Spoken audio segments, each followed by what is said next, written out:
Let's go to Christchurch now, where from November 100 fully electric vehicles will be available for residents to hire as part of a City Council-led initiative. The cars will also be used by the Council and 11 public and private sector organisations in place of their regular fleet. Conan Young reports. It's really nice to drive, very, very pleasant. And so have you driven an electric car before? Only a hybrid. So how does this compare? I'm worried about how quiet it is, because I'm a cat owner and my cat won't hear it. Cats aside, Rachel Cadell from the Canterbury DHB was impressed when she got to take one of the new electric cars for a spin at the launch of the car share scheme today. The DHB is one of 12 organisations planning to use the cars in place of their regular vehicle fleet. The Christchurch City Council has made the biggest commitment.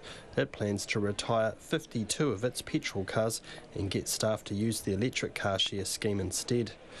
The Mayor, Leanne Dalzell, said she for one would be making use of the cars, especially at night when catching the bus became less safe. A lot of people look to being fast followers. I think we've got an opportunity as a city to be leaders. You know, we are going to have to address emissions, but at the same time, it's actually better for air quality that we take those fumes off our streets. Initially, the cars can be picked up and dropped off at 3 hubs with charging stations in the CBD, but the plan is to expand this to 10 hubs throughout the city. The council says the scheme won't cost it a cent because the leasing company Yugo is buying the 100 electric vehicles. Yugo's general manager Kirsten Corson says the 12 organisations that have signed up so far will be given priority, with casual users given access through an online booking system. She says the beauty of the scheme is that vehicles will be available 24/7. You know, it could be Uber drivers, it could be Domino pizza delivery guys.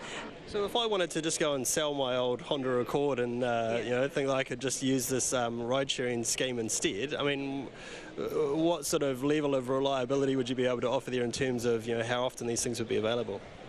It obviously depends where you live. The model that we're working with now is quite CBD focused, although we do have hubs in Papanui, Fendleton and Littleton that open next year. And what we want to do over time is increase that hubs around the city. Vicky Buck, the city councillor who pushed hard for the scheme, hopes it will grow in popularity as people see for themselves how cost effective it can be to share rather than own a car. She believes it will be a game changer. I mean, when you start thinking about not owning cars but being able to share them from a convenient location, that's quite a different thought process as well. I mean, all that space that we use to house our cars at night could be used for something else. And it's not just Christchurch drivers who are set to go green. The city is about to get its first rubbish truck powered entirely by batteries. In Ototahi for Checkpoint, ko Conan Young tēnā.